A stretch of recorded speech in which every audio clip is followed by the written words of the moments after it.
ஆண்டவராக இயேசு கிறிஸ்துவின் இனிய நாமத்தினாலே மீண்டும் இந்த காணொளி பதிவின் மூலமாக உங்களை சந்திப்பதிலே நான் மிகவும் மகிழ்ச்சி அடைகிறேன். நான் கர்த்தருடைய வார்த்தைக்கு போவதற்கு முன்பதாக இந்த காலை நேரத்திலையும் நீங்கள் குடும்பமாய் துதித்து ஆராதித்திருப்பீர்கள் என்று நான் விசுவாசிக்கிறேன். தொடர்ந்து கர்த்தருடைய வார்த்தை கேட்பதற்கு முன்பதாக ஒரு சில காரியங்கள் உங்களோடு கூட நான் பகிர்ந்து கொள்ள ஆசைப்படுகிறேன். என்னவென்று சொன்னால், தொடர்ந்து நீங்கள் நம்முடைய சபைக்காக இந்த சபைகள் திறக்கப்படவும், ஆராதனைகள் மறுபடியும் துவங்கப்படவும், குடும்பமாய் உங்கள் தனிப்பட்ட ஜெபங்களிலேயும் குடும்ப ஜெபத்திலே நீங்கள் ஜெபித்துக் கொள்ளும்படி உங்களை அன்பாய் கேட்கிறேன். ஏனென்று சொன்னால், இனிமேல் நடக்க இருக்கிற ஒரே ஒரு காரியம், ஒரு மிகப்பெரிய எழுப்புதலை இந்த தேசம், இந்த உலகம் சந்திக்க இருக்கிறது. திருச்சபையின் மூலமாக அந்த எழுப்புதல் உண்டாக இருக்கிறது. அந்த எழுப்புதலை தடை செய்வதற்கு வண்ணமாக சாத்தான் பல தடைகளையும் உபாயங்களையும் கையாண்டு கொண்டிருக்கிறார். ஆகையினாலே திருச்சபையார் நீங்கள் அனைவரும் நீங்கள் சபை திறக்கப்படவும் எழுப்புதலுக்காகவும் நன்றாய் ஜெபித்துக் கொள்ளும்படி அன்பாய் கேட்கிறேன். அது மாத்திரமல்ல, சீக்கிரத்திலே இந்த ஊரடங்கு உத்தரவெல்லாம் தளர்த்தப்பட்டு ஆண்டவருடைய பெரிதான கிருபையினாலே மறுபடியும் அவரவருடைய காரியங்களை துவங்குவதற்கு ஏதுவாய் கர்த்தர் பெரிய ஒரு மாற்றத்தை, மறுரூபத்தை இந்த தேசத்திலே கட்டளையிட நீங்கள் ஜெபித்துக் கொள்ளும்படி உங்களை அன்பாய் கேட்கிறேன். சோர்ந்து போகாதிருங்கள். கர்த்தருடைய கரம் நம்மை பலப்படுத்தும் என்று நான் விசுவாசிக்கிறேன். இப்பொழுது கூட இந்த காணொளி பதிவானது கிறிஸ்தவ மக்களுக்கென்று, குறிப்பாக கடைசி கால துணி சபை மக்களுக்கென்று கொடுக்கப்படுகிற கிறிஸ்தவ விழிப்புணர்வு செய்தி அடங்கிய பதிவாகும். ஆகையினாலே கிறிஸ்தவர் அல்லாதவர்கள், மற்ற பிரிவினர்கள், நீங்கள் இந்த காணொளி பதிவை பார்க்க நேரிட்டால் இது கூறப்படுகிற வசனங்கள், கருத்துக்களை ஏற்றுக்கொள்வதும் தவிர்ப்பதும் உங்களுடைய தனிப்பட்ட விருப்பமாய் இருக்கட்டும். கர்த்தர் உங்களை ஆசீர்வதிப்பாராக. கர்த்தருடைய வார்த்தைக்கு நேராக கடந்து போகலாம். வாசிங்கள். மத்தேயு எழுதின சுவிசேஷம் 24ஆம் அதிகாரம் 44ஆம் வசனத்தை வாசிக்கும்படி அன்பாய் கேட்கிறேன். மத்தேயு 24:44. நீங்கள் நினையாத நாளிகையிலே மனுஷகுமாரன் வருவார். ஆதலால் நீங்களும் ஆயத்தமாயிருங்கள். ஒரு நிமிடம் கண்களை மூடி நம்முடைய ஆண்டவரை நோக்கி பார்த்து இந்த காலை நேரத்திலே கர்த்தருடைய ஆவியானவர் தம்முடைய வார்த்தையின் மூலமாய் நம்மோடு இடைபடும்படிக்காக தேவன் இந்த நாட்களிலே நம்மை கொண்டு செய்ய போகிற காரியங்களை இந்த நாளில் திட்டமாய் தெளிவாய் நம்மோடு கூட பேசும்படிக்காக ஆண்டவரே உடைய முகத்தை நோக்கி பார்க்கிறோம். வேதம் சொல்லுகிறது, நம்முடைய வார்த்தைகள் ஆண்டவரே நீர் நினைத்ததை செய்யும்படி வாய்க்கும் என்று சொல்லி அந்த பிரகாரம் தான் இந்த காலை நேரத்திலே எங்களோடு கூட பேசுவீராக ராஜா. நல்ல நிலத்துல விதைக்கப்பட்ட விதையாக எங்கள் ஒவ்வொருடைய இருதயத்தில் நம்முடைய வார்த்தை பதியும்படி காட்சி வைக்கிறோம். சத்துருவானவன் இந்த வார்த்தைகளை பொறுக்கி போடாதபடி, ஆண்டவர் இருதயத்தை பதிவிடாதபடிக்கு, தடை செய்யாதபடிக்கும் என் தேவனாகிய கர்த்தருடைய கரம் உடைய பிள்ளைகளை நீர் பத்திரப்படுத்தி ஆயத்தப்படுத்தும்படி காட்சி வைக்கிறோம். தொடர்ந்து எங்களோடு கூட இடைபடுவீராக. உடைய வார்த்தைகளோடு கூட பேசட்டும். எங்களை விட்டுக் கொடுக்கிறோம், அர்ப்பணிக்கிறோம். அடியனை மறைத்து நீர் வெளிப்படும். இயேசுவின் மூலமாய் ஜெபிக்கிறேன் பிதாவே, ஆமென், ஆமென். மறுபடியும் அந்த வசனத்தை வாசிக்கும்படி அன்பாய் கேட்கிறேன்.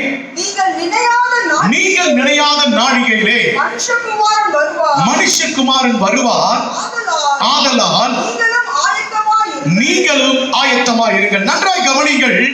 ஆண்டவராகிய இயேசு கிறிஸ்து தம்முடைய சீஷர்களை பார்த்து அவர் சொல்லும் பொழுது இப்படி சொல்லுகிறார், மனுஷகுமாரன் நினையாத நாழிகையிலே வருவார், ஆகையால் நீங்களும் ஆயத்தமாயிருங்கள் என்று சொல்லி ஆண்டவருடைய சீஷர்கள் ஆண்டவரை பார்த்து கேட்கும் பொழுது, இந்த உலகத்திற்கும் உடைய வருகைக்குமான, இந்த உலகத்தின் முடிவுக்கும் உடைய வருகைக்குமான அடையாளம் என்னவென்று சொல்லி ஆண்டவரத்தில் கேட்ட பொழுது, நான் ஏற்கனவே சொல்லி இருக்கிறேன், இது சீஷர்கள் எதர்ச்சியாக கேட்ட கேள்வி அல்ல. பரிசுத்த ஆவியானவர் அவர்கள் மூலமாய் அந்த கேள்வியை ஆண்டவர் எழுப்பினார். அப்பொழுது இயேசு அவர்களுக்கு பதில் கொடுக்கும்போது இப்படி கொடுத்துக் கொண்டே வருகிறார். என்னென்ன காரியங்கள் சம்பவிக்கும் என்று சொல்லி இந்த மத்தேயு எழுதின சுவிசேஷம் 24ஆம் அதிகாரத்தின் முதல் வசனத்திலிருந்து நீங்கள் கடைசி வரைக்கும் இயேசு கிறிஸ்துடைய வருகைக்கான அடையாளங்களையும், இந்த உலகத்தின் முடிவிலே சம்பவிக்க வேண்டிய காரியங்களையும் ஆண்டவராகிய இயேசு கிறிஸ்து தம்முடைய சீஷர்களுக்கு போதித்துக் கொண்டு வரும்பொழுது அவர் இறுதியாக இப்படி சொல்லுகிறார், நீங்களும் ஆயத்தமாகிறீர்கள் என்று சொல்லி. அல்லேலூயா. ஆண்டவர் இன்னைக்கு திருச்சபையை பார்த்து, உங்களையும் என்னையும் பார்த்து ஆண்டவர் திருவுளம் பற்றுகிறார். இதோ நான் நினையாத நாழிகையிலே வருகிறபடியால் நீங்களும் ஆயத்தமாயிருங்கள் என்று சொல்லி இந்த காலை நேரத்தில் உங்களோடு கூட ஆயத்தமா இருங்கள் என்று சொல்லுகிறதான தலைப்பிலே கர்த்தருடைய வார்த்தை நான் பகிர்ந்து கொள்ள ஆசையா இருக்கிறேன். நன்றாய் கவனிங்கள். இந்த கடைசி காலத்திலே, இந்த நாட்களில் நாம் அதிகமாக எல்லா திருச்சபையிலும், எல்லா ஊழியக்காரர்களும், எல்லா ஜபத்திலையும் பொதுவாய் நாம் அநேக தரம் கேள்விப்படுகிற வார்த்தை என்னவென்று சொன்னால், இது கடைசி காலம். பிரியமானவர்களே, ஆண்டவர் சொல்லி போன அந்த கடைசி நாளுக்கு நேராக நீங்களும் நானும் வந்திருக்கிறோம். அதனால தான் இப்படிப்பட்ட நம்மை சுற்றிலுமான சம்பவங்கள் நடந்து கொண்டிருக்கிறதை நீங்களும் நானும் காண முடியும். அப்படிப்பட்ட கடைசி காலத்தில் நீங்களும் நானும் வந்துவிட்டபடினாலே நாம் ஆயத்தப்பட வேண்டியது அவசியமா இருக்கிறது. 2000 ஆண்டுகளுக்கு முன்பதாக இயேசு கிறிஸ்து இந்த உலகத்திலே ஊழியம் செய்து முடித்து மரித்து 3ஆம் நாள் உயிரோடு கூட எழுந்து அவர் பரமேறி செல்வதற்கு முன்பதாக தம்முடைய சீஷரை பார்த்து சொல்லுகிறார், நீங்கள் ஆயத்தமாக இருங்கள் என்று சொல்லி. அல்லேலூயா, அல்லேலூயா. தம்முடைய பிள்ளைகள் ஆயத்தப்பட வேண்டும் என்பது தேவனுடைய விருப்பமாய் இருக்கிறது. பிரியமானவர்களே, ஆயத்தம் இல்லாதவர்களை கர்த்தர் தம்மோடு கூட சேர்த்துக் கொள்ள முடியாது. ஆயத்தமா இருக்கிறவர்களை மாத்திரம்தான் ஆண்டவர் தம்மோடு கூட எடுத்துக் கொள்ள முடியும். நன்றாய் கவனிங்கள். ஒரு காரியத்தை செய்ய நாம முற்படுவோம் என்று சொன்னால், ஒரு இடத்திற்கு செல்ல முற்படுவோம் என்று சொன்னால், ஒரு மனிதனை சந்திக்க முற்படுவோம் என்று சொன்னால், எடுத்துக்காட்டாக இந்த உலகத்திலே ஒரு பெரிய உயர் அதிகாரியோ அல்லது உயர் ஸ்தானத்தில் இருக்கிற மனிதர்களையோ, மதிப்பிற்குரியவர்களையோ, கனம் பெற்றவர்களையோ நாம் சந்திக்க வேண்டும் என்று சொன்னால், நாம் சில ஆயத்தங்களை செய்கிறவர்களாக இருப்போம். ஆயத்தம் இல்லாமல் ஒரு நாளும் நாம் ஒருவரையும் சந்திப்பது இல்லை. அப்படி என்று சொன்னால், பரம தகப்பனாகிய சிங்காசனத்தில் வீற்றிருக்க நம்முடைய பிதாவாகிய தேவனை நாம் சந்திக்க வேண்டும் என்று சொன்னால், நமக்குள்ளே அந்த ஆயத்தம் என்பது மிகவும் அவசியமாக இருக்கிறது. இதைத்தான் ஆமோஸ் தீர்க்கதரிசி இப்படி சொல்லுகிறார். வாசிங்கள். ஆமோஸ் எழுதின தீர்க்கதரிசன புத்தகம் 4ஆம் அதிகாரம் 12ஆம் வசனத்திலே வாசிங்கள். ஆகையால் இஸ்ரவேலே, இந்த பிரகாரமாக உனக்கு செய்வேன். இஸ்ரவேலே, நான் இப்படி உனக்கு செய்ய போகிறபடியினால் வாசிங்கள், உன் தேவனை நீ சந்திக்கும்படிக்கு ஆயத்தப்படு. நன்றாய் கவனிங்கள். ஆண்டவராகிய தேவன் மறுபடியும் சொல்லுகிறார், நீ ஆயத்தப்படு. நீ சந்திக்க வேண்டிய ஒரு காரியம் உண்டு, நீ சந்திக்க வேண்டிய ஒரு இடம் உண்டு, நீ சந்திக்க வேண்டிய ஒரு சம்பவம் உண்டு. ஆகையினாலே நீ உன்னை ஆயத்தப்படுத்திக் கொள். அல்லேலூயா. ஆண்டவர் யோவானுக்கு வெளிப்படுத்தும் பொழுது தம்மை மணவாளனாகவும் திருச்சபையை மணவட்டியாகவும் சித்தரிக்கிற ஆண்டவர், அந்த மணவாளனை சந்திக்க நீங்கள் நானும் ஆயத்தப்பட வேண்டும் என்று சொல்லி யோவானுக்கு வெளிப்படுத்துகிறதை பார்க்க முடியும். வாசித்து பாருங்கள்.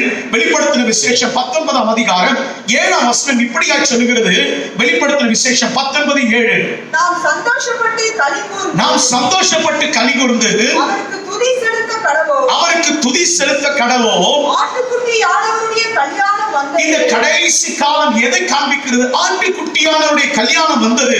அவருடைய மனைவி அதாவது திருச்சபை தன்னை ஆயத்தம் பண்ணினாள் என்று சொல்ல கேட்டேன். பரலோகத்தில் ஒரு சத்தம் உண்டாயிற்று. என்ன சத்தம்? இதோ மணவாளன் ஆயத்தமாகி விட்டார். அந்த மணவாளனுக்குரிய மணவாட்டி தன்னை ஆயத்தப்படுத்துகிற காலம் வந்து விட்டது. அல்லேலூயா. பிரியமான தேவ பிள்ளைகளே, நம்மை சுற்றி நடக்கிற சம்பவங்கள், நாம் காண்கிற இந்த காரியம், இப்பொழுது நாம் சந்தித்துக் கொண்டிருக்கிற சூழ்நிலை எல்லாம் ஒன்றே ஒன்றுதான் மறுபடியும் நமக்கு அறிவுறுத்துகிறது.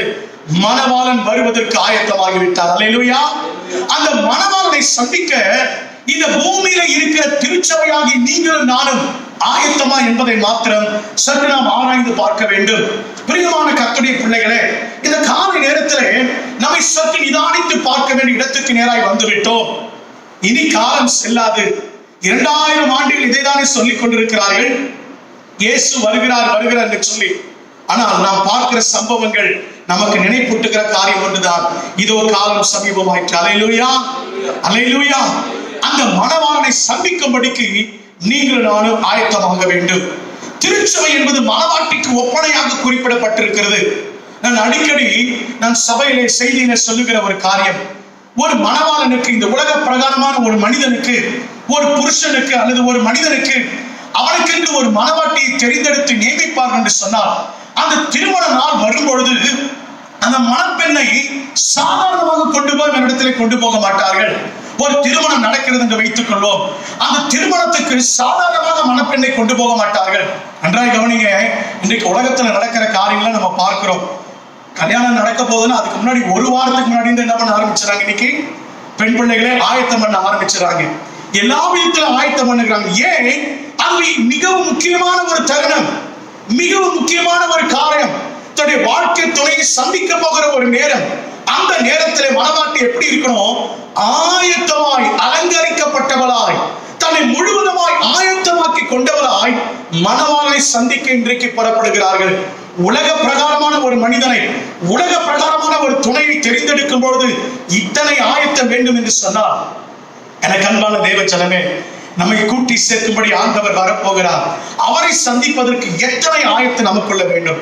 இந்த காலை நேரத்திலே மணவாட்டி தன்னை ஆயத்தம் செய்து கொள்ள வேண்டிய 5 பகுதிகளை, 5 காரியங்களை வேகமாகவும் மிக சுருக்கமாகவும் உங்கள் மத்தியில் நான் வைக்க விரும்புகிறேன். மணவாட்டி மணவாளனை சந்திக்க ஆயத்தப்பட வேண்டிய 5 பகுதிகள், 5 காரியங்கள் என்ன?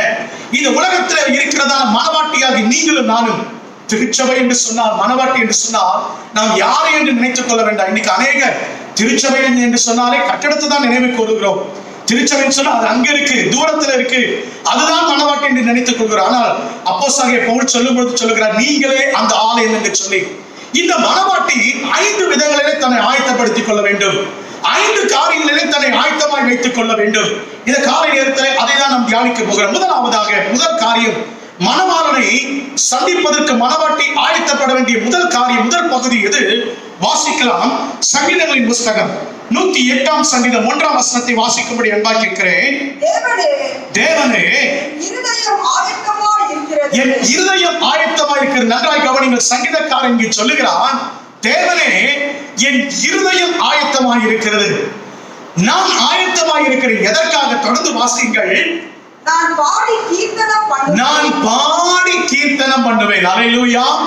முதலாவதாக இந்த பூமியில இருக்கிறதான மணவாட்டியாகி திருச்சபையாகிய நீங்களும் நானும் ஆயத்தப்பட வேண்டிய முதல் காரியம், மணவாளனை துதித்து பாட ஆயத்தம் நமக்கு தேவை. அல்லேலூயா. மணவாளனை துதிப்பதற்கு ஆயத்தம் வேணும். நீங்க நினைக்கலாம், துதிக்கிறது கூட ஆயத்தம் வேணுமா? ஆம்பரியமான தேவ ஜனங்களே, கர்த்தரை துதிப்பதற்கு ஆயத்தம் வேணும். கர்த்தரை பாடி கீர்த்தனம் பண்ணுவதற்கு ஆயத்தம் வேணும். நன்றாய் கவனிங்கள். இங்க தாவீது இந்த சங்கீதத்தை பாடும்பொழுது ஒரு ராஜாவாய் இருக்கிறார். அவர் சொல்லும் பொழுது இப்படி சொல்லுகிறார், நான் பாடி கீர்த்தனம் பண்ணுவேன், அதற்கு முன்பதாக என் இருதயத்தை ஆயத்தம் பண்ணுவேன். அல்லேலூயா. திருச்சபையானது முதலாவது மணவாளனாகிய இயேசுவை துதிப்பதற்கு ஆயத்தப்பட வேண்டும். அல்லேலூயா. நம்முடைய பிரதானமான வேலை என்ன தெரியுமா? பரலோகத்துக்கு போன பின்பு நமக்கு பிரதானமான ஒரே ஒரு வேலை தான் இருக்கு. அங்க கொள்பவனும் கொடுப்பவனும் கிடையாது, அங்க புசிப்பும் குடிப்பும் கிடையாது. அங்க இருக்கிற ஒரே ஒரு நித்தியமான காரியம், சிங்காசனத்துக்கு பக்கத்துல இருந்து கொண்டு நீங்களும் நானும் ஓயாமல் பிதாவாகிய தேவனையும் குமாரனாகிய கிறிஸ்து இயேசுவையும் பரிசுத்த ஆவியானவரையும் மகிமைப்படுத்திக் கொண்டே இருப்போம். அல்லேலூயா. அந்த செயலுக்கு இப்பொழுதிலிருந்து நீங்களும் நானும் ஆயத்தமாக வேண்டும்.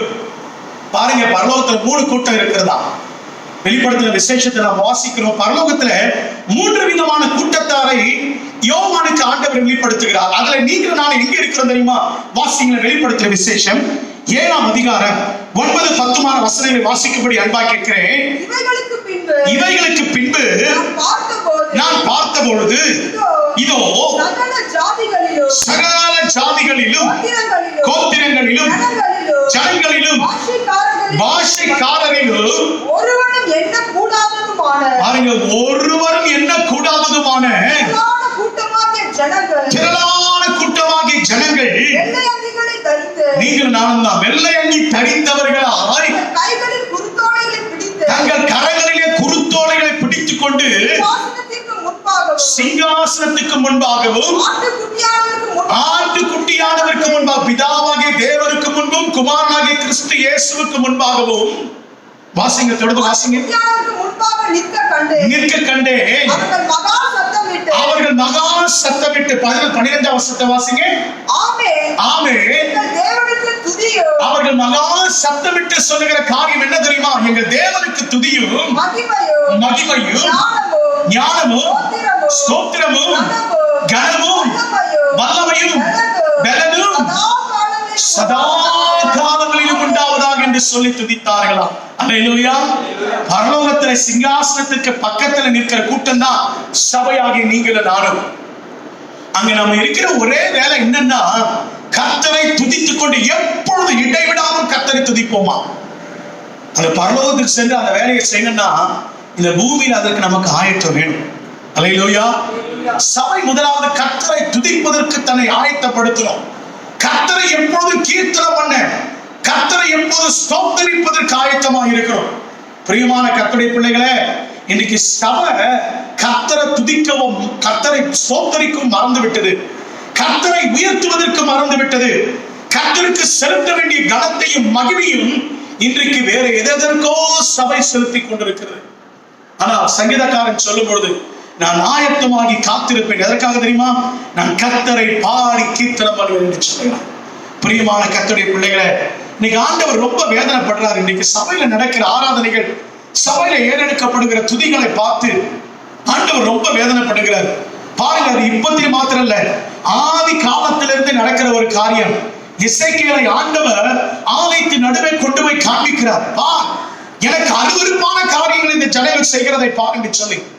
புதிய ஏற்பாட்டு காலத்திலே வரும்பொழுது கூட ஜனங்களுடைய இருதயம் எப்படிப்பட்டதா இருந்தது? அவர்கள் வாய் கர்த்தரை துதிக்கிறதா இருந்தது, ஆனால் இருதயமோ கர்த்தரை விட்டு தூரமா இருந்தது. வாசித்து பாருங்க, மத்தேயு எழுதின சுவிசேஷம் 15ஆம் அதிகாரம் 8ஆம் வசனத்தை வாசிக்கும்படி அன்பாய் கேட்கிறேன். மத்தேயு 15:8. இந்த ஜனங்கள் ஆண்டவர் சொல்றார், இயேசு கிறிஸ்து சொல்றார், இந்த ஜனங்கள் தங்கள் வாயினால் என்னை துதிக்கிறார்கள், தங்கள் முதடுகளினால் என்னை கனம் பண்ணுகிறார்கள், அவர்கள் இருதயமோ. இன்றைக்கு சபையினுடைய நிலைமை இதுதான். இன்றைக்கு திருச்சபையினுடைய நிலைமை இதுதான். வாயில பாட்டு, வாயில துதி இருக்கிறது, ஆனால் அது உள்ளத்தின் ஆழத்திலிருந்து வருகிறதா என்று சொல்லி பார்த்தால் இல்லை. பிரியமான கர்த்தருடைய பிள்ளைகளே, ஆண்டவர் இன்றைக்கு துக்கப்பட்டு வேதனைப்பட்டுக் கொண்டிருக்கிறார். நான் அடிக்கடி சொல்லுகிறேன், நான் சமீபத்திலேயும் சொன்னேன், நமக்கு சபைகள் திறந்திருக்கிற காலத்துல நம்ம ஆண்டவரை துதிக்க பழகணுமா? ஆண்டவரை உண்மையாய் ஆராதிக்க, இருதயத்தின் ஆழத்திலிருந்து ஆராதிக்க நம்ம ஒப்பு கொடுத்தோமா? இன்றைக்கு தலைகீழா காரியங்கள் மாறி இருக்கிறது. பாருங்க, இன்றைக்கு எல்லாம் திறக்கப்பட்டாயிற்று. திறக்கப்படாத ஒன்று எதுன்னா திருச்சபை மாத்திரம்தான். ஆண்டவருக்கு துதி பலிகளை ஒன்று சேர்ந்து ஏறெடுக்க முடியல. நீங்களும் நானும் சொல்றோம், ஐயா நாங்கள் வீடுகள் தோறும் ஆராதிக்கிறோம், வீடுகள் தோறும் எல்லாம் சரி, எல்லாம் கரெக்டா, எல்லாம் நல்லதுதான். எத்தனைதான் வீடுகள் தோறும் ஆராதித்தாலும் கொண்டாட செஞ்சாலும் திருச்சபையில வந்து கர்த்தரை தொழுது கொள்வது என்பது எத்தனை ஒரு மகிமையான காரியம். இன்றைக்கு அதை நீங்களும் நானும் இழந்திருக்கிறோம். இன்றைக்கு நீங்களும் நானும் அதை நம்ம விட்டு இருக்கிறோம். காரணம் என்ன? உண்மையாய் துதிக்க வேண்டிய நாம் பொய் உதடுகளினாலே கர்த்தரை துதித்தோம். பிரியமான கர்த்தருடைய பிள்ளைகளே, நாம் இன்றைக்கு மனம் திரும்புவோமா? சபை மனவாட்டி இன்றைக்கு முதலாவது கர்த்தரை துதிக்க ஆயத்தம் வேணும், கர்த்தரை ஆராதிக்க ஆயத்தம் வேண்டும், கர்த்தரை ஸ்தோத்திரம் பண்ண ஆயத்தம் வேண்டும். பாருங்க, சங்கீதக்காரனுடைய அனுபவங்களை, ஒரு சில அனுபவங்களை பாருங்க. 108ஆம் சங்கீதம் 1-5 வசனங்களை வாசித்து பார்ப்போம் என்று சொன்னால், 108ஆம் சங்கீதம் ஒரு சில வசனங்களை வாசிக்கலாம். 108ஆம் சங்கீதம் 1 முதல் வாசிங்க. தேவனே, என் இருதயம் பாருங்க, கர்த்தரை அவன் ஆராதிப்பதற்கு கூட தன்னை ஆயத்தப்படுத்திக் கொள்கிறது. என் இருதயம் ஆயத்தமாக இருக்கிறது, நான் பாடி கீர்த்தனம் பண்ணுவேன். அடிக்கடி அவன் சொல்லுகிற காரியம். சங்கீதக்காரன் எப்பொழுதெல்லாம் கர்த்தரை துதிக்க வருகிறார், அப்பொழுதெல்லாம் அந்த தாவீது ராஜா சொல்லுகிற காரியம், என் இருதயத்தை ஆயத்தம் பண்ணி உம்மை துதிப்பேன், என் இருதயத்தை நான் ஆயத்தம் பண்ணுவேன். நீங்க அந்த பகுதிகளை குறித்துக் கொண்டு நீங்க பிறகு வாசித்து பாருங்க. 57ஆம் சங்கீதம் 7ஆம் வசனத்திலிருந்து 11 வசனங்களை கூட அங்கேயும் சங்கீதக்காரன் சொல்லும் பொழுது இப்படி சொல்ல, வாசிங்க. என் இருதயம் ஆயத்தமா இருக்கிறது, என் இருதயம் ஆயத்தமா இருக்கிறது. தேவனே, என் இருதயம் ஆயத்தமா இருக்கிறது. மறுபடியும் சொல்லுகிறதை பார்க்க, என் இருதயம் ஆயத்தமா இருக்கிறது. நான் பாடி, தேவனே, என் இருதயம் ஆயத்தமா இருக்கிறது. எதற்காக வாசிங்க தம்பி, தொடர்ந்து வாசிங்க. நான் பாடி கீர்த்தனம் பண்ணுவேன், நான் பாடி கீர்த்தனம் பண்ணுவேன். அல்லேலூயா. கர்த்தரை துதிப்பதற்கு இன்றைக்கு மனவாட்டிக்கு ஆயத்தம் வேண்டும். இன்னைக்கு நமக்கு ஆயத்தம் வேணும். எதற்காக? கர்த்தரை துதிப்பதற்காக. சங்கீதங்களின் புஸ்தகம், இதே தாவீது சொல்லும்போது சங்கீதங்களின் புஸ்தகம் 30ஆம் சங்கீதம் 12ஆம் வசனத்தை வாசிக்க கேட்போம். என் தேவனாகிய கர்த்தாவே, உம்மை என்றென்றைக்கும் துதிப்பேன். சங்கீதக்காரனுடைய அனுபவம் என்றென்றைக்கும், எப்பொழுதும் நம்ம எல்லாருக்கும் தெரிந்த வசனம் 34:1. கர்த்தரை நான் எக்காலத்திலும் ஸ்தோத்தரிப்பேன், அவர் துதி எப்பொழுதும் என் வாயில் இருக்கும், இடைவிடாமல் கர்த்தரை துதிப்பேன். அதற்கு முதலாவது தன்னை ஆயத்தப்படுத்துகிறதை பார்க்கிறோம். சங்கீதங்களின் புஸ்தகம் 104 சங்கீதம் 33 வசனத்தில் இப்படி சொல்லுகிறார், நான் உயிரோடு இருக்க மட்டும் கர்த்தரை துதிப்பேன், என் உள்ளளவும் என் தேவனை கீர்த்தனம் பண்ணுவேன். ஆம் பிரியமானவர்களே, கர்த்தரை துதிப்பது நமக்கு கிடைத்த மிகப்பெரிய பாக்கியம். நாம் அங்க போய் செய்ய போற வேலைக்கு முன்பாக இங்கேயே நம்ம அதற்கான பிராக்டிஸ் பண்ணணும். சபைக்கு கொடுக்கப்பட்ட நாட்களில், இந்த நாட்களிலே, கிருபை நாட்களிலே கர்த்தரை துதிக்க பழகிக்கொள்ளணும். அதற்கு நம்ம இருதயத்தை ஆயத்தப்படுத்தணும்.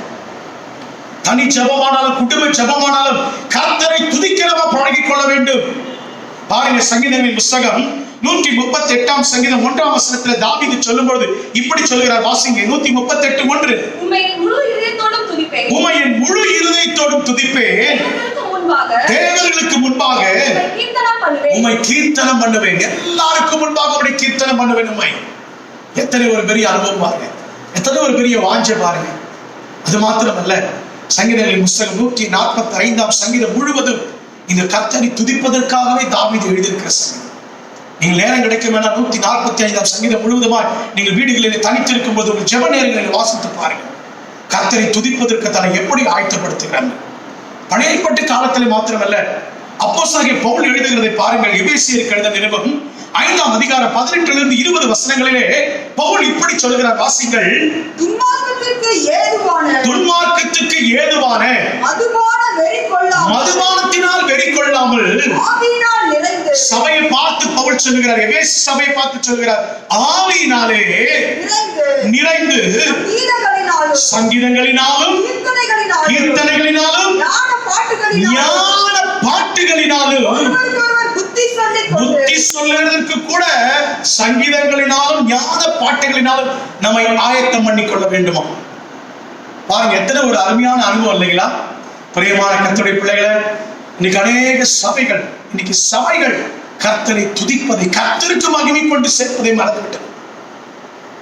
ஆண்டவர் சொன்னது போல வாயில துதி இருக்கு, உதடுகள்ல துதி இருக்கு, ஆனா இருதயமோ தூரமா இருக்கிறது. கர்த்தர் வேதனைப்படுகிறார்.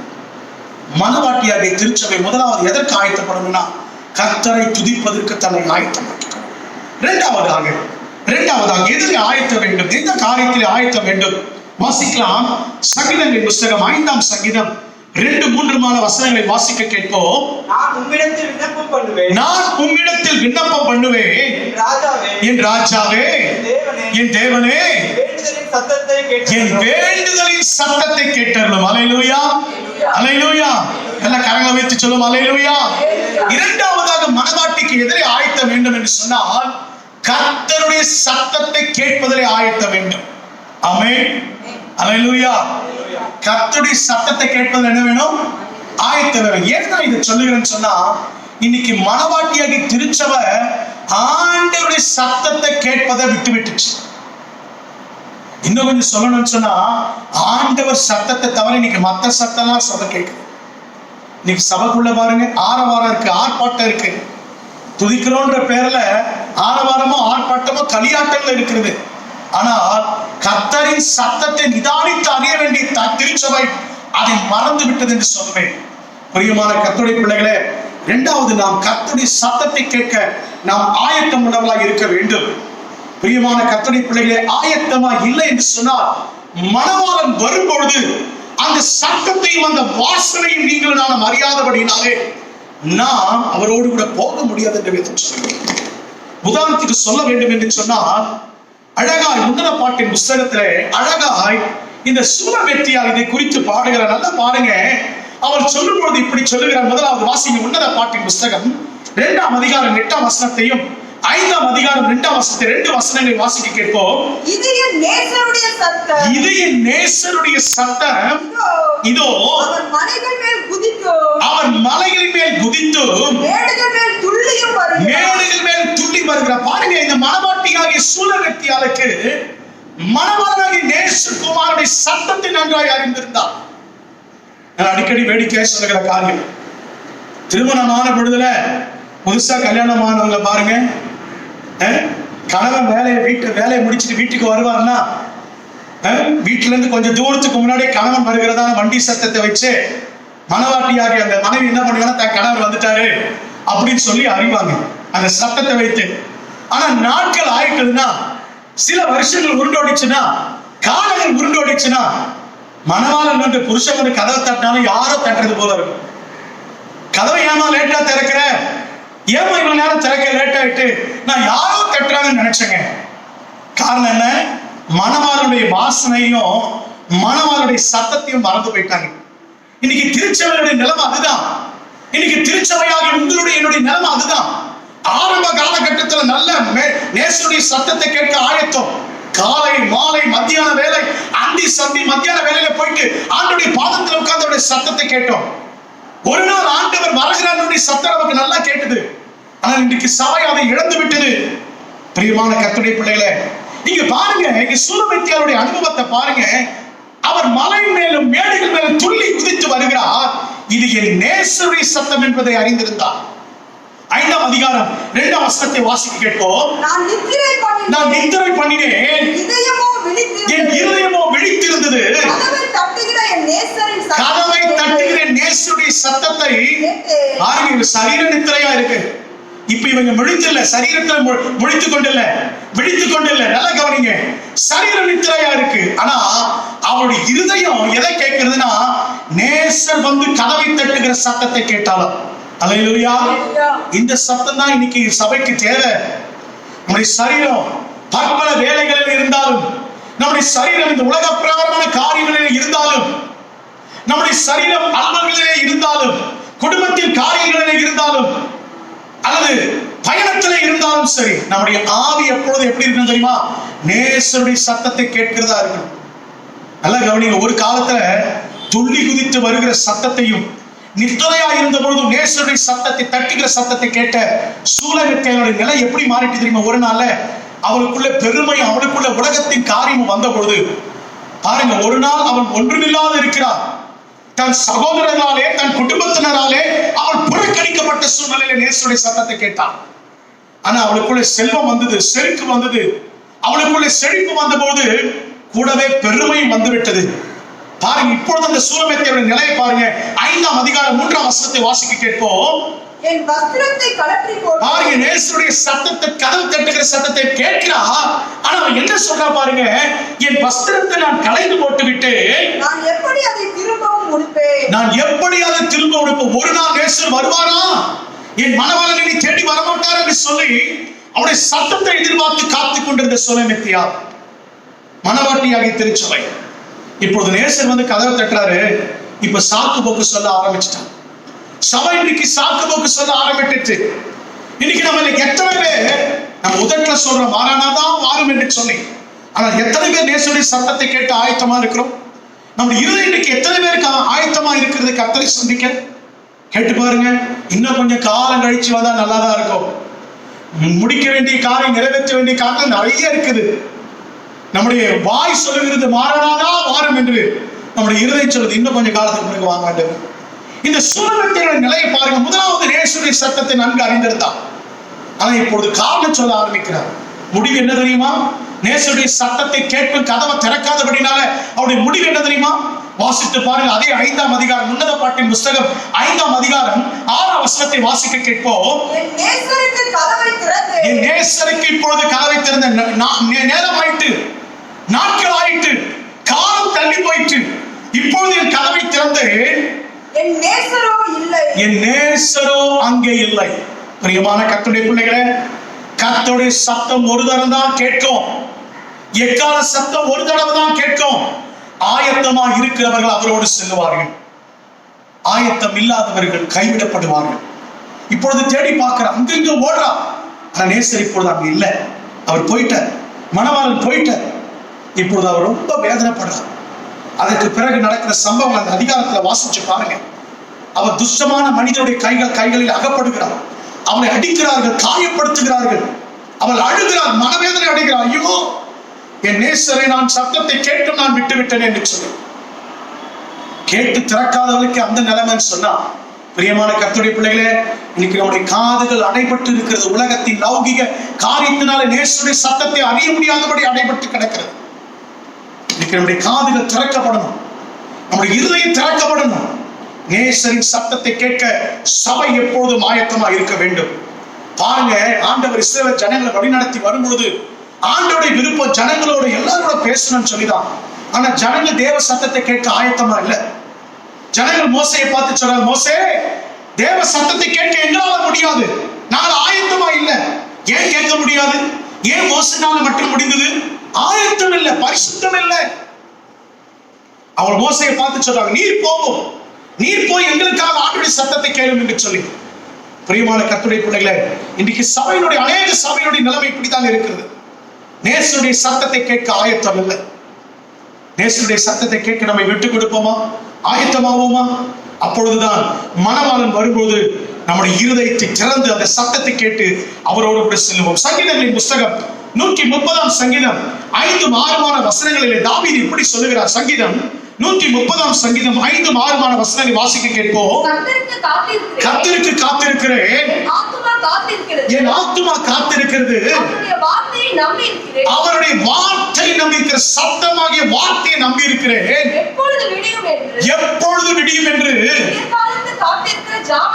விடியற் காலத்திலே காத்திருக்கிற ஜாமக்காரரை போல அதிகமா என் ஆத்துமா எதற்கு காத்திருக்கு? நல்ல கவனிங்க. கர்த்தருடைய சத்தத்தை கேட்க, கர்த்தருடைய வசனத்தை கேட்க.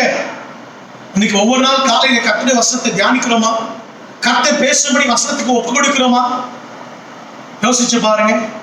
இந்த ஊரடங்கு உத்தரவு நாட்கள், ஒருவேளை இந்த கொரோனா வைரஸ் ஒருவேளை சில காரியங்களை முடக்கி போட்டு, சில காரியங்களை நமக்கு பிரச்சனைகள், சில காரியங்கள் நெருக்கங்கள் இருக்கலாம். ஆனால் கர்த்தர் இந்த தீமையை நன்மையாக நம்முடைய வாழ்க்கையில முடிவு பண்ணும் பொருட்டு அநேகருடைய வாழ்க்கையில் இந்த நாட்களை உருவாக்க கர்த்தர் பயன்படுத்தி கொண்டிருக்கிறார். இந்த நாட்களிலும் நாம் ஜெபிக்க மறந்துட்டோம்னா, இந்த நாட்களிலும் மனவாளுடைய சத்தத்தை கேட்க நம்ம ஆயத்தம் இல்லைன்னா, இனி ஒரு காலம் நமக்கு வாய்க்காது. பிரியமானவர்களே, சங்கீதக்காரன் சொல்கிறான், நான் ஆயத்தமாக்கி விடியற் காலத்திலே எதற்காக? உங்களுடைய வசனத்தை கேட்க, உங்களுடைய வார்த்தையை கேட்க. இரண்டாவது, திருச்சபையானது தேவ சத்தத்தை கேட்க ஆயத்தமா இருக்கும். மூன்றாவது, திருச்சபை எதற்கு ஆயத்தமா இருக்க வேண்டும்? வாசிக்கலாம். 1 பேதுருவின் புஸ்தகம், 1 பேதுருவின் நிருபம் 3ஆம் அதிகாரம் 15ஆம் வசனம். பேதுரு எழுதின முதலாவது நிருபம் 3ஆம் அதிகாரம் 15ஆம் வசனம். கர்த்தராகிய தேவனை உங்கள் இருதயங்களில் பரிசுத்தம் பண்ணுங்கள், உங்கள் இருதயங்களில் பரிசுத்தம் பண்ணுங்கள், உங்களில் இருக்கிற நம்பிக்கையை குறித்து, உங்களில் இருக்கிற நித்திய நம்பிக்கையை குறித்து, உங்களிடத்தில் விசாரித்து கேட்கிற யாவருக்கும் சாந்தத்தோடும் வணக்கத்தோடும் உத்தரவு சொல்ல எப்பொழுதும் ஆயத்தமா இருக்கும். இந்த வார்த்தை குறித்துக் கொள்ளுங்க. கோடிட்டுக் கொள்ள பழக்கம் இருக்கும் என்று சொன்னால், நீங்கள் கோடிட்டுக் கொள்ள வேண்டிய பகுதி எப்பொழுதும் ஆயத்தமா இருக்கு. எதற்காக தெரியுமா? உங்களுக்கு உங்களில் இருக்கிற நம்பிக்கையை குறித்து மற்றவர்களுக்கு நீங்க சொல்லுவதற்கு எப்பொழுதும் ஆயத்தமா இருக்கணும். அல்லேலூயா. மூன்றாவது, மணவாளனை குறித்து மற்றவர்களுக்கு அறிவிக்க சபை ஆயத்தமா இருக்கணும். சொல்லுங்க, சொல்லணும்னா சுவிசேஷம் அறிவிக்க சபை எப்பொழுது எப்படி இருக்கணும்? ஆயத்தமா இருக்கணும். அல்லேலூயா. இதுவரைக்கும் சுவிசேஷம் அறிவிக்கிற அனுபவம் உங்களுக்கு இல்லாம இருந்திருக்கலாம். இதுவரைக்கும் சுவிசேஷம் அறிவித்த அனுபவமே உங்களுக்கு இல்லாம இருந்திருக்கலாம். ஆனா இனி காலம் செல்லாது. இனி ஒவ்வொருவரும் கர்த்தருக்காக சுவிசேஷம் அறிவிக்கும் பணியை மேற்கொள்ள வேண்டிய நாட்களுக்கு நேராக வந்துட்டோம். வெறுங்கையோடு அவரை போய் தரிசிக்க முடியாது. வெறுங்கையோடு அவருடைய சமூகத்தில் போய் நிற்க முடியாது. பிரியமான கர்த்தருடைய பிள்ளைகளே, நீங்களும் நானும் நினைக்கிறபடி அந்த நாள் சாதாரணமான நாள் அல்ல. நியாய தீர்ப்பு நாளிலே கணக்கு ஒப்புவிக்கணும். கர்த்தர் நமக்கு கொடுத்த வசதி, கர்த்தர் நமக்கு கொடுத்த வாய்ப்பு, கர்த்தர் நமக்கு கொடுத்த நேரம், கர்த்தர் நமக்கு கொடுத்த தாளந்துகள், திறமைகள், எல்லா வசதிகளை குறித்து கணக்கு கொடுக்கணும். அதான் ஆண்டவர் சொன்னார், எவனிடத்தில் அதிகமாய் கொடுக்கப்பட்டதோ அவனிடத்தில் அதிகமாய் கணக்கு கேட்கப்படும். கர்த்தரை பற்றி சொல்லிட்டீங்களா? மணவாளனை குறித்து அறிவிச்சிட்டீங்களா? உங்களை வந்து கூட்டிட்டு போகிற மணவாளனை குறித்து மற்றவர்களுக்கு நீங்க அறிவித்து ஆயத்தமாக எல்லாவற்றையும் அறிவித்து விட்டீங்களா? ரட்சிக்கப்பட்டு எத்தனை வருஷம் ஆயிட்டு? ஒருவருக்காவது இதுவரைக்கும் அறிவித்திருக்கீங்களா? மூன்றாவது, சபையினுடைய கடமை வேலை என்னவென்று சொன்னால் ஆயத்தம். எதுல இருக்கணும்னா, நமக்குள்ளே கர்த்தர் கொடுத்த அந்த நித்திய நம்பிக்கையை மற்றவர்களுக்கு கொடுக்க நீங்களும் நான் ஆயத்தமா இருக்கும். இன்னைக்கு சுயநல வாழ்க்கையோடு சபை இருந்து கொண்டிருக்கிறேன். நான் சபை என்று பேசுகிறதெல்லாம் தனிப்பட்ட மனுஷனாகிய உங்களை என்னையை குறித்து நான் சொல்லுகிறேன். இன்னைக்கு சபைக்கு சுயநலம், உங்களுக்கு எனக்கு சுயநலம். நான் ரட்சிக்கப்பட்டுட்டேன், என் குடும்பம் ரட்சிக்கப்பட்டது, என் மனைவி பிள்ளைங்க ஆலயத்துக்கு வந்து போறாங்க, அது போதும். அப்படி அல்ல பிரியமானவர்களே, நமக்குள்ளே கொடுக்கப்பட்ட நித்திய நம்பிக்கை குறித்து நம்மிடத்துல கேட்டு விசாரிக்கிறவர்களுக்கும் ஆண்டவரை அறியாதவர்களுக்கும் உத்தரவு சொல்ல எப்பொழுது நீங்கள் நானும் ஆயத்தம் உள்ளவர்களாக இருக்க வேண்டும். பாருங்க பவுலுடைய அனுபவத்தை பாருங்க, பவுலுடைய வாஞ்சையை பாருங்க. கொலோசியர் நிருபம் 4ஆம் அதிகாரம் 3-4 வசனங்களிலே பவுல் சொல்லும்போது இப்படி சொல்கிறார், வாசிங்க. கிறிஸ்துவனுடைய ரகசியத்தின் நிமித்தம். கிறிஸ்துவனுடைய ரகசியத்தின் நிமித்தம். எந்த ரகசியம்? என்ன ரகசியம்? வாசிங்க, தொடர்ந்து வாசிங்க. கட்டப்பட்டிருக்கிற நான், அதற்காக கட்டப்பட்டிருக்கிறேன். வாசிங்க. அந்த ரகசியத்தை குறித்து, அந்த ரகசியத்தை குறித்து பேச வேண்டிய பிரகாரமாக பேசி அதை வெளிப்படுத்துவதற்கு செல்லும்படியான வாசலை தேவன் திறந்தருளும்படி. எதற்காக வாசலை திறக்கும்படி வேண்டிக் கொண்டானா? திருவசனத்தை பிரசங்கிக்கும்படியா. அதற்காகவே நான் கட்டப்பட்டிருக்கிறேன்னு சொன்னான். அதற்காகவே நான் அழைக்கப்பட்டிருக்கிறேன். தேவ பிள்ளைகளே, உங்கள் ஆண்டவர் உங்களை எண்ணி ரட்சித்தது எதற்கு தெரியுமா? எதற்கு தெரியுமா? நம்ம மாத்திரம் பரலோகத்துக்கு போறது அல்ல, நாம மாத்திரம் மனவாளன் வந்தா அவரோடு கூட போறதுக்காக அல்ல. அதனாலதான் வசனம் சொல்லுங்க, நீ ஆயத்தப்படு, உன்னோடு கூட ஒரு கூட்டத்தை ஆயத்தப்படுத்து என்று வேதம் சொல்லுது. பிரியமான கர்த்தருடைய பிள்ளைகளே, பவுலுடைய வாஞ்சை வசனத்தை கட்டப்பட்டிருக்கிற. எதற்காக கட்டப்பட்டிருக்கிற? வசனத்தை அறிவிக்கும்படி கட்டப்பட்டிருக்கிற. பாருங்க, கொலோசியர் 1ஆம் அதிகாரம் 27ஆம் வசனத்துல சொல்லும்போது இப்படி சொல்கிறார், வாசிங்க. கொலோசியர் 1ஆம் அதிகாரம் 27ஆம் வசனம் அந்த இந்த ரகசியம் என்னன்றதை வெளிப்படுத்துறார். வாசிங்க. கிறிஸ்துவானவர் மகிமையின் நம்பிக்கையாக அந்த ரகசியத்தை மற்றவர்களுக்கு சொல்லணும். அதான் அந்த ரகசியம். 4 அதிகாரம் 3-4 வசனத்தை சொல்ல அந்த ரகசியம் என்ன தெரியுமா? அந்த ரகசியம் என்ன தெரியுமா? மகிமையின் ஆவியானவர் நமக்குள்ளே இருக்கிறார். கிறிஸ்துவானவர் மகிமையின் நம்பிக்கையா நமக்குள்ள இருக்கிறார். அந்த மகிமையின் நம்பிக்கை அறிவிக்கும்படி நான் கட்டப்பட்டு இருக்கிறேன். அந்த ரகசியத்தை இன்றைக்கு புரிஞ்சு கொள்ளுங்க. உங்க வேலை ஸ்தலத்துல எத்தனை பேருக்கு சுவிசேஷம் சொல்லியிருக்கீங்க? உங்க குடும்பத்தின் உங்க வீட்டுக்கு பக்கத்துல எத்தனை பேருக்கு சுவிசேஷம் அறிவித்திருக்கீங்க? கர்த்தர் உங்களுக்கு சுவிசேஷத்தை அறிவிக்கும்படி சொன்ன இடத்துல நீங்க சுவிசேஷத்தை அறிவிச்சிட்டீங்களா? கொஞ்சம் யோசித்து பார்ப்போம். சபை இன்றைக்கு செய்ய வேண்டிய கடமையிலிருந்து தவறி வேறு பாதையை சென்று கொண்டிருக்கிறது. பிரியமான கர்த்தருடைய பிள்ளைகளே, சுவிசேஷம் அறிவிப்பது நம்மேல் விழுந்த கடமை. அப்போஸ்தலன் பவுலுடைய பாருங்க, 1 கொரிந்தியர் 9ஆம் அதிகாரம் 16ஆம் வசனத்துல அவன் இப்படி சொல்கிறார். வாசிங்க. 1 கொரிந்தியர் 9ஆம் அதிகாரம் 16ஆம் வசனத்தை வாசிங்க. அது என் மேல் விழுந்த கடமையா? அது என் மேல் விழுந்த கடமை. எது கடமை? எது? எந்த காரியம்? தொடர்ந்து வாசிங்க. சுவிசேஷத்தை நான் பிரசங்கியா விட்டால் எனக்கு ஐயோ, எனக்கு ஐயோ. அந்த ஐயோன்ற காரியம் இருக்கு பாருங்க, அது ரொம்ப ஒரு டிராஜடி, ரொம்ப மோசமான வார்த்தை, சாபம். எப்போ சாபம் வருமா? எப்போ அழி வருமா? சுவிசேஷத்தை பிரசங்கியாவிட்டார். என் அன்பு சகோதரா, சகோதரியே, இந்த காணொலி பதிவை பார்த்துக் கொண்டிருக்கிற, செய்தியை கேட்டுக் கொண்டிருக்கிற அன்பு தேவ ஜனமே, சபை மக்களே, சபை திறக்கப்பட போதும். ஆண்டவர் சீக்கிரத்தில் திறக்க போறார். திறக்கும் போது நாம நம்முடைய குடும்பம் மட்டும் வரப்போறோமா, அல்லது நம்மோடு கூட ஒரு கூட்டத்தை ஆயத்தப்படுத்தி கொண்டு வர போறோமா? தீர்மானம் எடுங்க. தீர்மானம் எடுங்க. மணவாளனை குறித்து அறிவிக்க, மற்றவர்களுக்கு அறிவிக்க நமக்கு இன்றைக்கு ஆயத்தம் வேணும். நமக்கு இன்னைக்கு ஆயத்தம் வேணும். சங்கீதக்காரனுடைய அனுபவத்தை பாருங்க. சங்கீதங்களின் புஸ்தகம் 96ஆம் சங்கீதம் 2-3 வசனங்களை வாசிக்க கேட்போம். கர்த்தரை பாடி அவருடைய நாமத்தை ஸ்தோத்தரித்து நாளுக்கு நாள் ஒவ்வொரு நாளும் அவருடைய ரட்சிப்பு சுவிசேஷமாய் அறிவிப்பது அறிவியுங்கள்.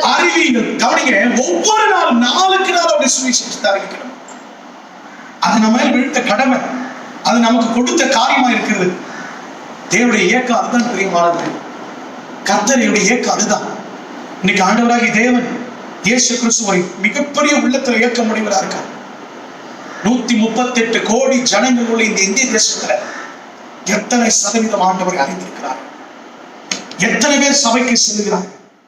எத்தனை பேர் மணவாளனுடைய வருகைக்கு ஆயத்தமா இருக்கிறார்? யோசித்து பாருங்க, யோசித்து பாருங்க. கொடான கொடி கூட்டங்கள் நரகத்தை நோக்கி ஓடிக்கொண்டிருக்கிறார். அவர்களை இந்த வழியிலிருந்து மீட்பதற்கு கர்த்தர் உங்களை என்னை தான் உத்தரவாதியாக வைத்திருக்கிறார். இது சுவிசேஷம் அறிவிக்க வேண்டிய காலம். பாருங்க, ஏசாயாவின் தீர்க்கதரிசன புஸ்தகம் 6ஆம் அதிகாரம் 8ஆம் வசனத்தில் ஆண்டவர் மிகுந்த மனவேதனையோடு கூட ஏசாயாவை பார்த்து சொல்கிறார். ஏசாயா 6ஆம் அதிகாரம் 8ஆம் வசனத்தை வாசிக்க கேட்போம். பின்பு யாரை நான் அனுப்புவேன், யார் நமது காரியமாய் போவார் என்கிற கேட்கிற ஆண்டவருடைய சத்தத்தை கேட்டேன். நல்லா கவனிங்க, ஆண்டவருடைய இருதயத்தில் ஒரு சத்தம் தொனித்தது. யார் போவார், யார் அறிவிப்பார்? அறிவிக்கிறவர் இல்லாவிட்டால் எப்படி கேள்விப்படுவார்கள்? கேள்விப்படாவிட்டால் எப்படி ரட்சிக்கப்படுவார்கள்? ரட்சிக்கப்படாவிட்டால் எப்படி ஆயத்தமாவார்கள்? பிரியமான கர்த்தருடைய பிள்ளைகளே, இன்றைக்கு அறுவடை மிகுதி, அறுவடைக்கு ஆட்களும் குறைவா இருக்கிறார்கள். கர்த்தர் அந்த அறுவடைக்கு ஆட்களாகி உங்களை என்ன இந்த ஆண்டவர் வைத்திருக்கிறார். அவரை அறிவிக்க இன்றைக்கு நீங்கள் நான் ஆயத்தமா? வேதத்துல இன்னைக்கு ஒரு அழகான ஒரு சம்பவத்தை நான் வாசிக்கிறேன். ஒரு அழகான ஒரு சம்பவம், எனக்கு ரொம்ப பிடித்தமான ஒரு நபர். இன்னைக்கு நம்ம நிறைய சாக்கு போக்கு சொல்றோம், வயதை காரணம் காட்டுறோம், சூழ்நிலை சந்தர்ப்பத்தை காரணம் காட்டுறோம் சுவிசேஷத்தை அறிவிப்பதற்கு. ஆனா வேதத்துல ஒரு பெண்மணி குறித்து போட்டிருக்கு, வாசிக்கலாமா? லூக்கா எழுதின சுவிசேஷம் 2ஆம் அதிகாரம் 36 38 வசனங்களை வாசிக்க கேட்போம். ஆசேருடைய கோத்திரத்தாரில் பானுவேலின் குமாரத்தியும் ஆகிய அன்னாள் என்கிற ஒரு தீர்க்கதரிசி இருந்தால், அவள் கன்னி பிராயத்தில் விவாகம் ஆனது முதல் 7 வருஷம் புருஷனுடைய 7 வருஷம் குடும்ப வாழ்க்கை நடத்தியிருக்கிறார். அதுக்கப்புறம் ஒரு புருஷன் மறைஞ்சு போயிட்டாரு. வாசிங்க, தொடர்ந்து வாசிங்க. அதிக வயது சென்றவளுமா இருந்தால் ஏறக்குறைய 84 வயது. ஏறக்குறைய எத்தனை வயது? 84 வயதுடைய அந்த ஸ்திரீ, அந்த சகோதரி என்ன செய்தாங்க? வாசிங்க. தேவாலயத்தை விட்டு நீங்காமல் இரவும் பகலும் உபவாசித்து ஜெபம் பண்ணி ஆராதனை செய்து கொண்டிருந்தார். அல்லேலூயா, அல்லேலூயா. எத்தனை வயது? இன்னைக்கு நமக்கு ஒரு 40 வயது 50 வயது தொட்டுட்டாலே முடிஞ்சு போச்சு, எல்லாம் முடிஞ்சு போச்சு. சுவிசேஷம் அறிவிக்கிறதுல இருந்து ஓய்வியா அப்படின்னு. அப்படி இல்லைங்க. கர்த்தரை அறிவிக்க, மணவாளனை குறித்து அறிவிக்க எப்பொழுதும் ஆயத்தம் உள்ளவர்களா இருக்கும். 84 வயதுடையதான் அண்ணன். ஆலயத்தை விட்டு நீங்கள கர்த்தர் மேல் உள்ள பற்றுதலை விடவில்லை. இன்னைக்கு நீங்களும் எப்படிப்பட்ட வாழ்க்கை இருக்கிறது யோசித்து பாருங்க. 3வது, சபைக்கு ஆயத்தம் வேணும். எதுக்கு தெரியுமா? மணவாளனை குறித்து அறிவிக்க ஆயத்தம் வேணும். 4வதாக, மணவாட்டிக்கு இருக்க வேண்டிய 4வது ஆயத்தம் என்ன? வாசிக்கலாம். 2 கொரிந்தியர் 9ஆம் அதிகாரம் 1 முதல் 3 வசனங்களை வாசிக்க கேட்போம். 2 கொரிந்தியர் 9ஆம் அதிகாரம் 1 முதல் 3 வசனங்கள் வரைக்கும். பரிசுத்தவான்களுக்கு செய்ய வேண்டிய, நல்லா கவனிங்கள், பரிசுத்தவான்களுக்கு செய்ய வேண்டிய சகாயத்தை குறித்து வாசிங்க. நான் அதிகமாக உங்களுக்கு எழுத வேண்டுவதில்லை. உங்கள் மன விருப்பத்தை அறிந்திருக்கிறேன். அகாயாவில் உள்ளவர்கள் 1 வருஷமாக ஆயத்தமாய் இருக்கிறார்கள். அந்த வார்த்தையை குறித்துக் கொள்ளுங்க. எதற்காக? எத்தனை வருஷம் ஆயத்தமா இருக்கிறாங்க? 1 வருஷமாய் ஆயத்தமா இருக்கிறார்கள். நான் மக்கதனியாருடனே சொல்லி உங்களை புகழ்ந்தேன். உங்கள் ஜாக்கிரதை அநேகரை எழுப்பிவிட்டதும் உண்டு. அப்படி இருந்தும் குறித்து நாங்கள் சொன்ன புகழ்ச்சி இந்த காரியத்தில் வீணாய் போகாமல் நான் சொன்னபடி நீங்கள் ஆயத்தப்பட்டவர்களாக, மறுபடியும் பவுல் சொல்லுகிறதை பார்க்கிறோம். நீங்கள் ஆயத்தப்பட்டவர்களாக இருக்கிறபடி இந்த சகோதரை அனுப்பினேன். இந்த 9ஆம் அதிகாரம் 2 கொரிந்தியர் 9ஆம் அதிகாரம் முழுவதும் கொடுப்பதை குறித்து அப்போஸ்தலனாகிய பவுல் சபைகளுக்கு எழுதுகிறதை பார்க்கிறோம். குறிப்பாக கொரிந்து சபைக்கு எழுதும்போது, கொடுப்பதை குறித்து எழுதும்போது, இந்த 9ஆம் அதிகாரம் முழுவதை குறித்து அப்போஸ்தலனாகிய பவுல் அறிவுரை கூறுகை எழுதுகிறதை பார்க்க முடியும். அங்கு கொடுப்பதை குறித்து எழுதும்போது இப்படி சொல்லுகிறார்: நீங்கள் ஆயத்தமாக இருக்க வேண்டும். நீங்கள் ஆயத்தம் உள்ளவர்களாக இருக்கிறது நான் அறிந்திருக்கிறேன். எதற்கு ஆயத்தம்? 4வது எழுதிக் கொள்ளுங்க, குறித்துக் கொள்ளுங்க. மணவாளனுக்கு கொடுப்பதற்கு சபை ஆயத்தமாக இருக்கணும். அல்லேலூயா, அல்லேலூயா. இன்னைக்கு சபைக்கு எப்பவுமே வாஞ்ச என்ன தெரியுமா? தாராண்டவரே தான். அதனால ஆண்டவர் சொன்னாரு, வாங்குகிறதை பார்க்கலும் கொடுப்பது நல்லது என்று சொல்லி. அல்லேலூயா. 4வதாக, மணவாட்டி எதற்கு ஆயத்தமா இருக்கணுமா? மணவாளனுக்கு கொடுப்பதற்கு ஆயத்தமா இருக்கணும். ஊழியத்துக்கு விதைப்பதற்கு ஆயத்தமா இருக்கணும். நான் அடிக்கடி சொல்லுகிற ஒரு காரியம், எப்பொழுதும் சொல்லுகிற ஒரு காரியம், பரலோகத்துக்கு போகும்போது 3 காரியத்தை நினைச்சு கொஞ்சம் அழுவோமா, கொஞ்சம் வேதனைப்படுவோம். அழுகிறது இல்ல, வேதனைப்படுவோம். ஏன்னா பரலோகத்துல அழுகை இல்லைன்னு சொல்லப்படுகிறது. நியாய தீர்ப்புல சிங்காசனத்துக்கு முன்பாக நிற்கும் பொழுது ஒரு 3 காரியத்தை நினைத்து கொஞ்சம் நாம என்ன பண்ணுவோம், துக்கப்படுவோமா? எதுக்கு தெரியுமா? எதற்கு தெரியுமா? இன்னும் நான் ஜெபித்திருக்கலாமே, வேதத்தை வாசித்திருக்கலாமே, இன்னும் நான் கர்த்தரை பற்றி சுவிசேஷம் அறிவித்திருக்கலாமே, இன்னும் நிறைய பேருக்கு ஆண்டவரை பத்தி சொல்லியிருக்கலாமே. 3வது எதுக்கு தெரியுமா நம்ம துக்கப்படுவோம்? இன்னும் நான் ஆண்டவருக்காக கொடுத்திருக்க வேணுமே, கொடுத்திருக்கலாமே. நல்லா கவனிங்க. இப்ப லாக்டவுன் பீரியட், இப்ப முழுவதும் ஊரடங்கு உத்தரவு, சபைகள் திறக்கப்படல. நம்முடைய காணிக்கை, நம்முடைய பலிகளை எங்க செலுத்துறோம்?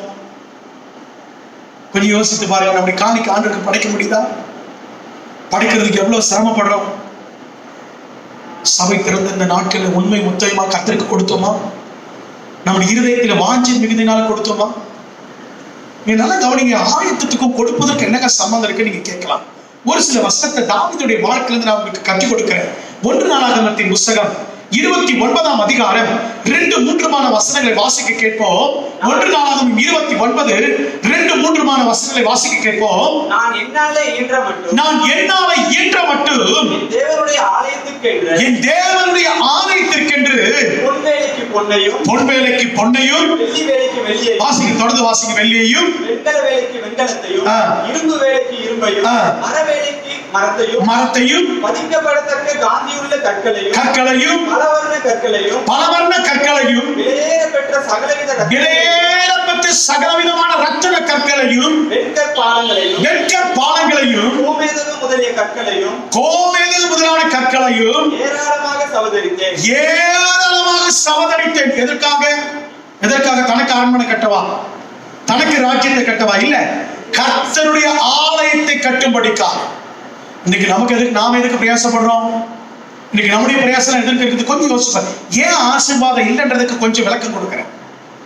ஏன் இன்னைக்கு நம்ம எவ்வளவு பிரயாசப்பட்டாலும் நம்முடைய கரத்துல ஒன்று நிக்க மாட்டேங்குது தெரியுமா? நமக்கு பிரயாசப்படுறோம்.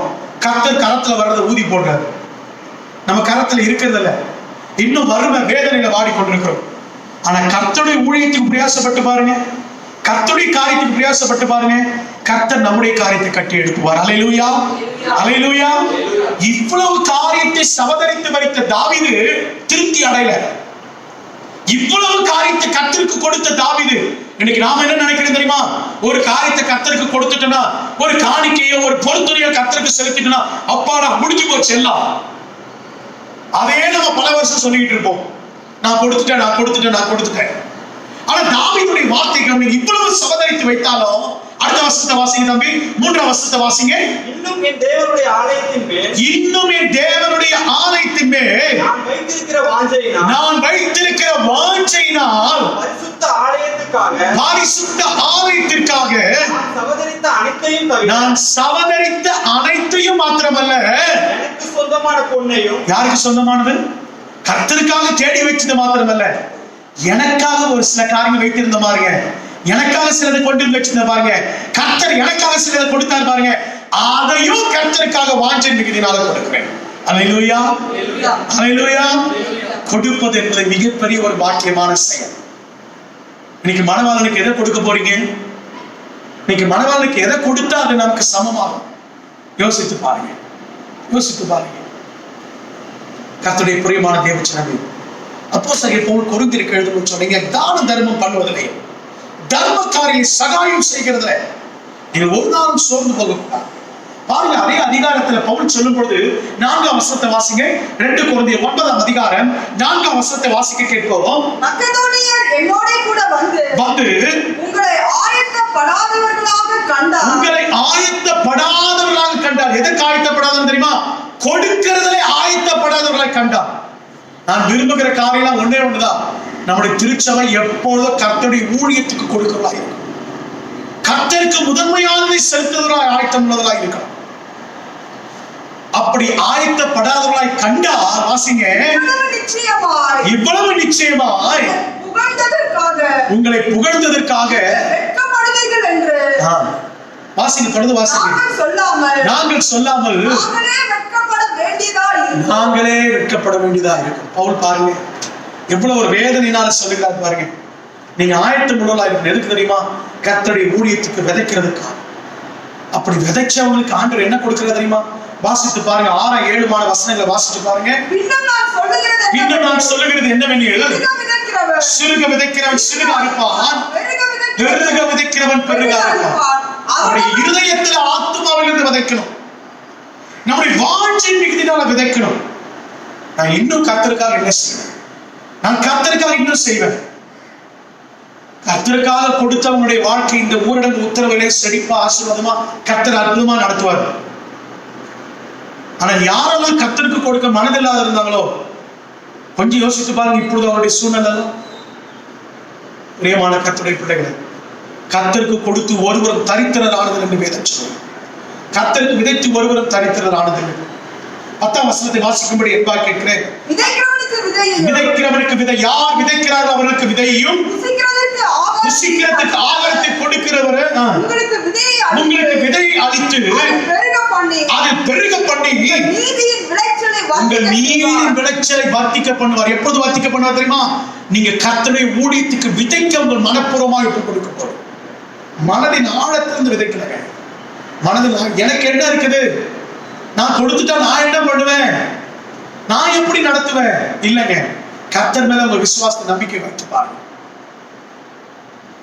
ஒரு சின்ன சாட்சியம் மாத்திரம், பெருமைக்காக ஒரு சின்ன சாட்சியம் மாத்திரம் நான் சொல்லி அடுத்த காரியத்துக்கு நேரம் கடந்து போறேன். இந்த ஊரடங்கு உத்தரவினாலே உங்களுக்கு தெரிந்திருக்கிறபடி இன்றைக்கு சபைகள் திறக்கப்படாதனாலும் நம்மளால் விதைக்க முடியாதுல, மிஷனரி காணிக்க கட்ட முடியல. எனக்கு ரொம்ப மனவேதனை ஆயிட்டு. ஆண்டவரே, நீர் எங்களை அருமையாய் போஷிக்கிறீர், நீர் எங்களுக்கு தேவையானதெல்லாம் கொடுக்கிறீர், ஆனா மிஷனரி காணிக்க விதைக்க முடியல ஆண்டவர் என்னால அப்படின்னு சொல்லி வேதனையோடு கூட இருந்து கொண்டிருந்தேன். ஆனால் இந்த மாதம், இந்த மே மாதத்துல எப்படியாவது சேர்த்து 2 மாதத்துல, ஏப்ரல் மாதத்துக்கு அந்த மே மாதத்துக்கு சேர்த்து எப்படியாவது நான் மிஷனரி காணிக்க விதைக்க வேண்டும் என்று இருதயத்துல தீர்மானம் கொண்டேன். அது வரைக்கும் எனக்கு மனசுல சந்தோஷமே இல்லை. என்ன காரியம் செய்தாலும் ஒரு பக்கம் என் உள்ளத்துக்குள்ளே அழுத்திக் கொண்டே பாரமாக இருந்து கொண்டிருந்தது. ஆனால் கர்த்தர் வழியை திறந்தார். என் உள்ளத்திலே அந்த வாஞ்சை வைத்தபடினாலே முதலாவது புறப்பட்டு போய் மிஷனரி காணிக்க, நம்முடைய சபையினுடைய மிஷனரி காணிக்க செலுத்தின பின்புதான், செலுத்தி அதனுடைய ரசீதை கையில வாங்கின பின்புதான் எனக்குள்ள ஒரு இனம் புரியாத மகிழ்ச்சி வந்தது. பிரியமான கர்த்தருடைய பிள்ளைகளை, கர்த்தருக்கு கொடுத்து பாருங்க, கர்த்தருக்கு விதைத்து பாருங்க. முதலாவது கர்த்தருடைய ராஜ்யத்தை, அவருடைய நீதியை தேடி பாருங்க. அதுல கிடைக்கிற சந்தோஷம், மகிழ்ச்சி வேற எதுவுமே இல்லைங்க. கர்த்தர் நம்மை நித்தமும் நடத்துவான். இன்னைக்கு மணவாளன் வரப்போறார். மணவாளனுக்கு கொடுக்க ஏதாவது உங்களுடைய கரத்துல இருக்கா? மணவாளனுக்கு நீங்க எதை கொடுக்க போறீங்க? காணிக்கை மாத்திரம் இல்ல, ஒரு இருதயத்தை அர்ப்பணிக்கிற ஆண்டவருக்காக. பாருங்க, உன்னத பாட்டு புஸ்தகத்துல இந்த சூலமெத்தியால் ஆண்டவருக்காக எதை கொடுத்தாலா? அவள் வந்து பாருங்க, ஆண்டவரை விட்டுட்டா. முதலாவது அவள் நினைவன வாழ்க்கையில் மிகவும் நெருக்கத்தை சந்தித்த பொழுது மறுபடியும் மணவாளன் தேடி வருகிறார். மணவாளனை 2வது முறை பிடித்துக் கொண்ட பொழுது அவள் மணவாளனை இறுக பிடித்துக் கொண்டு அவரை விடவே இல்லை. அப்பொழுது என்ன செய்கிறார்? வாசித்து பாருங்க. உன்னத பாட்டின் புஸ்தகம் 7ஆம் அதிகாரம் 11 வாசிக்க கேட்போம். வாருமே நேசரே, வயல்களிலே போய் ராஜாமங்களில் தங்குவோம். வாசிங்க. அதிகாலையிலே திராட்சை தோட்டங்களுக்கு போவோம். திராட்சை கொடி துளித்து அதில் பூ மலர்ந்ததோ என்று பார்ப்போம். அங்கே என் நேசத்தின் உச்சிதங்களை உமக்கு தருவேன். அல்லேலூயா. கர்த்தருக்கென்று கொடுப்பதற்கு சூலமெத்தியால் இடத்துல ஒன்று இருந்தது. இன்னைக்கு மணவாளன் வரும்போது எதை நீங்க ஆயத்தமாகி கொடுக்க போறீங்க? சிந்தித்து பாருங்க. மணவாளனுக்கு கொடுப்பதற்கு நம்ம இடத்துல எதையாவது இருக்கணும். சுத்தமான கைகள் இருக்கணும், சுத்தமான இருதயம் இருக்கணும் மணவாளனுக்கு கொடுப்பதற்கு. 5வதாக, கடைசியாக, எதற்கு நமக்கு ஆயத்தம் வேண்டும்? மத்தேயு எழுதின சுவிசேஷம் 25ஆம் அதிகாரம் 10ஆம் வசனம். அப்படியே அவர்கள் வாங்க போன பொழுது மணவாளன் வந்துவிட்டார். ஆயத்தமாய் இருந்தவர்கள், நன்றாக கவனிங்க, அந்த வார்த்தை குறித்துக் கொள்ளுங்க. ஆயத்தமாய் இருந்தவர்கள் அவரோட கூட கல்யாண வீட்டுக்குள் பிரவேசித்தார். போதுமான ஆயத்தமாய் இருந்தவர்கள். நமக்கு எல்லாருக்கும் தெரிந்த சம்பவம். 10 கன்னிகைகள் ஆண்டவரை சந்திக்க, மணவாளனை சந்திக்க ஆயத்தப்பட்டார்கள். 5 பேர் புத்தி உள்ளவர்கள், 5 பேர் புத்தி இல்லாதவர்கள். 2 பேருக்கும் உள்ள ஒரே ஒரு வித்தியாசம் என்ன தெரியுமா? 2 பேருக்கும் உள்ள ஒரே ஒரு வித்தியாசம். மற்ற எல்லாவற்றிலும் அவர்கள் ஒன்று போல இருந்தாங்க. ஒன்று போல வஸ்திரம் தரித்திருந்தாங்க, ஒன்று போல தீவெட்டியை படிச்சிருந்தாங்க, மணவாளனை சந்திக்க அதிக ஆவலோடு இருந்தாங்க. ஒன்று போல நித்திரை பண்ணிட்டாங்க. 2 பேருக்குள்ள ஒரே ஒரு வித்தியாசம் என்ன தெரியுமா? இந்த 5 பேருக்குள்ள, புத்தி உள்ளவருக்குள்ள 5 பேருக்குள்ள ஆயத்தம் என்கிறதான ஒரு காரியம் இருந்தது. மற்ற 5 பேர் இடத்துல அது இல்லை. பிரியமான கர்த்தருடைய பிள்ளைகள், 5வது மணவாளனை சந்திப்பதற்கு அபிஷேகம் என்ற எண்ணெயோடு கூட ஆயத்தம் தேவை. அபிஷேகம் என்னும் எண்ணெய் ஆயத்தமா வைத்திருக்கிறோம். அபிஷேகம் என்கிற காரியத்தில் ஆயத்தமா இருக்கணும். இந்த 5 பேர்கிட்ட என்ன இருந்தது? அந்த 5 பேர்கிட்ட அபிஷேகம் என்கிற ஆயத்தம் இல்லாமல் போனோம். பாருங்க, இதுதான் வித்தியாசம், இதுதான் காரியம். மணவாளன் வர தாமதித்த பொழுது நித்திரை பண்ணாங்க. ஆனா மணவாளன் வந்துவிட்டார் சத்தம் கேட்ட உடனே 2 கூட்டத்தாரும் ஆயத்தமானாங்க. 2 கூட்டத்தாரும் புறப்பட ஆயத்தமானாங்க. ஆனா அதுல ஒரு கூட்டத்தார் கிட்ட மட்டும்தான் உண்மையான காரியம். இன்னைக்கு நமக்குள்ள அந்த அபிஷேகம் இருக்கிறதா? சங்கீதக்காரன் 92ஆம் சங்கீதம் 10ஆம் வசனத்தில் இப்படி சொல்கிறார், வாசிங்கள். சங்கீதம் 92:10. என் கொம்பை காண்டாமிருகத்துக்கு உயர்த்தினி, கொம்பை போல உயர்த்தினி, புது எண்ணெயால் அபிஷேகம் பண்ணுகிறீர். புது எண்ணெயால் அபிஷேகம் பண்ணுகிறீர். மணவாளனை சந்திக்கிறதுக்கு நமக்கு புது எண்ணெயினால் அபிஷேகம் பண்ணுவது ஆயத்தம் தேவை. ஒவ்வொரு நாளும் இந்த எண்ணெயினால் அபிஷேகம் பண்ணப்படலாம். ஒவ்வொரு நாளும் இந்த எண்ணெயினால் நீங்கள் நான் ஆயத்தமாக வேண்டும். மேலும் சங்கீதம் 23:5 சொல்லும் பொழுது, என் தலை எண்ணெயினால் அபிஷேகம் பண்ணினீர், என் பாத்திரம் நிரம்பி வழிகிறது சங்கீதக்காரன் சொல்கிறார். பிரியமான கர்த்தருடைய பிள்ளைகளை, நமக்கு ஆயத்தம் 5வது காரியம் அபிஷேகம் என்கிற காரியத்தில் ஆயத்தமாக. அபிஷேகம் குறையக்கூடாது. அபிஷேகம் குறையாம பரிசுத்தாவின் அபிஷேகத்தை நிறைவா நாம் காத்துக்கொண்டு ஆயத்தமா இருந்தா மணவாளன் வரும்போது உடனே அவரோட கூட செல்லும். பாருங்க, 1 யோவான் 2ஆம் அதிகாரம் 20ஆம் வசனத்தில் இப்படி வாசிக்கிற. 1 யோவான் 2ஆம் அதிகாரம் 20ஆம் வசனம். நீங்கள் பரிசுத்தர் ஆவியானவரால் அபிஷேகம் பெற்றீர்கள், சகலத்தையும் அறிந்து. யாரால் அபிஷேகம் பெற்றிருக்கிறோம்? பரிசுத்தாவின் நிறைவை நாம பெற்றிருக்கிறோம். 27ஆம் வசனத்தை வாசிங்க. நீங்கள் அவராலே பெற்ற அபிஷேகத்தை, உங்களில் நிலைத்திருக்கிறது அபிஷேகத்தை காத்துக் கொள்ளுங்கள். அபிஷேகத்தை விட்டுடாதீங்க. என்னடா இது இப்படிப்பட்ட சம்பவங்கள்லாம் நடக்குது, ஆண்டவர் வருவாரோ மாட்டாரோ, வேதம் சொல்லுகிறது உண்மையோ பொய்யோ? இல்லங்க, ஆயத்தமா இருங்க. எப்பொழுதும் ஆயத்தமா இருங்க. அபிஷேகம் குறையாம ஆயத்தமா இருங்க. நீங்க அபிஷேகம் குறையாம ஆயத்தமா இருந்தா மணவாளன் வரும்போது அவரோட கூட போவீங்க. இந்த புத்தி உள்ள 5 கன்னிகைகளும் என்ன என்கிற காரியத்தை ஆயத்தமாய் வைத்திருந்தாங்க. அபிஷேகம் என்கிற காரியத்தை தங்களுக்குள்ளே ஆயத்தமாய் வைத்திருந்தபடினாலே அவர்கள் உட்பிரவேசித்தாங்க. அந்த நேரத்தில் ஓடி போய் அந்த எண்ணெயை வாங்கி கொண்டு வருவதற்குள்ளதாக வேதம் சொல்லுகிறது, பரலோகத்தின் கதவுகள் அடைக்கப்பட்டது. அவர் வந்து மணவாளனே, இயேசுவே, இயேசுவேன்னு கூப்பிடுகிறாங்க. மணவாளன் சொன்ன ஒரே பதில் என்ன தெரியுமா? நான் உங்களை அறியேன். பிரியமான கர்த்தருடைய பிள்ளைகள், மணவாட்டியாக திருச்சபைக்கு 5 காரியங்களில் ஆயத்த வேண்டும். 5 காரியங்களில் ஆயத்த வேண்டும். முதலாவதாக மணவாட்டியாக திருச்சபை முதலாவது கர்த்தரை துதிப்பதற்கு ஆயத்த வேண்டும். கர்த்தரை துதிப்பதற்கு ஆயத்த வேண்டும். 2வது மணவாளனை சத்தத்தை கேட்க சபை ஆயத்தமா இருக்கணும். 3வதாக மணவாளனை குறித்து மற்றவர்களுக்கு அறிவிக்க நமக்கு ஆயத்த வேண்டும். 4வது மணவாளனுக்கு கொடுப்பதற்கு நமக்கு ஆயத்தம் வேணும். 4வதாக மணவாளனை சந்திக்க அபிஷேகம் என்பதை பெற்றுக் கொள்வதிலே ஆயத்தமா இருக்க வேண்டும். இந்த 5 காரியத்தில் நம்ம ஆயத்தமா இருந்தால் நிச்சயமா கர்த்தருடைய வருகையிலே பங்கடைவோம் என்பதில் எந்த விதமான சந்தேகம் இல்லை. நம்ம எல்லாரும் கண்களை மூடி இருக்கிறவங்கள நம்ம அப்படி எல்லாரும் முடிந்தவர்கள் முழங்கால் படிட்டு கண்களை மூடி, நான் ஒரே ஒரு சில நிமிடங்களில் முடிக்க போகிறேன். கண்களை மூடி, எல்லாரும் முடிந்த எல்லாரும் கண்களை மூடி. ஹல்லேலூயா. நன்றி ராஜா, உமக்கு நன்றி ஆண்டவரே, உமக்கு நன்றி தகப்பனே. ஆண்டவரே, பரலோகத்தின் தேவனே, உமக்கு நன்றி ராஜா, உமக்கு நன்றி ஆண்டவரே. தகப்பனே, மனவாட்டியாக எங்களுக்கு ஆயத்த தேவை. சொல்லுவோமா? கொஞ்ச நேரம் எல்லாரும் வலது கரத்தை உயர்த்தி, ஆண்டவரே எங்களை ஆயத்தப்படுத்துங்கப்பா, எங்களை ஆயத்தப்படுத்துங்க ஆண்டவரே.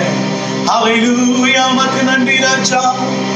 காணி செடி நீர் நீலைத்திருக்கும் கோடியாய் ஆடியே படர்ந்திலங்க. காணி செடி நீர் நீலைத்திருக்கும் கோடியாய் ஆடியே படர்ந்திலங்க. கீழை நறுக்கி கரை பீடு. சேர்ந்து பாடுவோமா? கீழை நறுக்கி கரை பீடுங்கி கர்த்தரே காத்தென்னை சுத்தம் செய். கர்த்தரே காத்தென்னை சுத்தம் செய்யும். உப்பாதம் பணிந்து என்னாலும் துதியே உம்மை அன்றி யாரை பாடுவேன். ஏசையா உந்த அன்பு உள்ளம், ஏசையா உந்த அன்பு உள்ளம் பொங்கும். இரண்டு கரங்களை உயர்த்தி மனவாட்டியாகிய நாங்கள் ஆண்டவரே மனவாளனுடைய சத்தத்தை கேட்க, மனவாளனை துதித்து பாட, மனவாளனுக்கு கொடுக்க, மனவாளனை பற்றி மற்றவர்களுக்கு அறிவிக்க, மனவாளனை சந்திக்க அபிஷேகம் என்கிறதான ஆனந்த தைலத்திற்குள் காத்துக்கொள்ள கர்த்தர் கிருபைக்காக இந்த வார்த்தை ஆண்டவரை கேட்டுக்கொண்டிருக்கும் ஒவ்வொரு பிள்ளைகளுடைய இருதயத்தையும் கர்த்தரை தொட்டதுக்காக ஸ்தோத்திரம். ஆண்டவரே ஆயத்தமாகி உடைய வருகைக்கு, உடைய வருகையிலே பங்கடைவதற்கு கர்த்தர் ஆண்டவரே திருச்சபையாக எங்களை கர்த்தரை ஆயத்தப்படுத்தும். ஆண்டவரே இந்த வாரத்துல உடைய பிள்ளைகள் செய்ய போகிற ஊழியங்கள், வேலைகள், வியாபாரங்கள், தொழில்கள் எல்லா காரியத்தினுடைய கலமிருந்து ஆசீர்வதித்து உயர்த்தும். குறிப்பாய் பிறந்த நாள், திருமண நாள் காண்பதை ஆசீர்வதியும். ஆண்டவரே பலவீனத்தோடு ஆங்காங்கே இருந்து கொண்டிருக்கிற கர்த்தர் தொட்டு நீ சுகத்தை கொடுப்பீராக. தொடர்ந்து உடைய நாமத்தை கர்த்தர் மகிமைப்படுத்தும். ஆண்டவரே தகப்பனே சீக்கிரத்துல இந்த ஊரக உத்தரவெல்லாம் முடிந்து சபையில நாங்கள் ஆண்டவர் ஒருவர் முகத்தை ஒருவர் பார்த்து இணைந்து கர்த்தரை துதித்து பாடி மனவாளனுடைய வருகைக்கு ஆயத்தமாக சீக்கிரத்திலே சபைகள் திறக்க, எழுப்புதலுக்கு நேராக சபையை கொண்டு போக எங்களை அர்ப்பணிக்கிறோம். மறுரூபப்படுத்தும், ஆசீர்வதி. தொடர்ந்து நீர் மகிமைப்படும், நீர் பெருகவும் நாங்கள் சிறுகவும் எங்களை ஒப்புக் கொடுக்கிறோம். துதி கன மகிமை யாவையும் ஒருவருக்கே செலுத்தி ஜெபிக்கிறோம். இயேசு கிறிஸ்துவின் மூலமாக வேண்டிக் கொள்கிறோம் ஜீவனுள்ள நல்ல பிதாவே, ஆமென். சேர்ந்து சொல்லுவோம். என் ஆத்மாவே கர்த்தரை ஸ்தோத்திரி, என் முழு உள்ளமே அவருடைய பரிசுத்த நாமத்தை ஸ்தோத்திரி. என் ஆத்மாவே கர்த்தரை ஸ்தோத்திரி, அவர் செய்த சகல உபகாரங்களை மறவாதே. ஆமென். நம்முடைய கர்த்தராகிய இயேசு கிறிஸ்துவின் கிருபையும் பிதாவாகிய தேவனுடைய அன்பும் பரிசுத்த ஆவியானவருடைய அன்பின் ஐக்கிய சமாதானம் வழிநடத்துவது சுகம் பெறணும் இப்பொழுதும் எப்பொழுதும் சதா காலங்களிலும் கிறிஸ்து மத்திய ஆகாயத்தில் வந்து சபை எடுத்துக் கொள்ளப்படுகிற நாள் வரைக்கும் இருப்பதாக. ஆமென். ஆமென். கர்த்தர் உங்களை ஆசீர்வதிப்பார். God bless.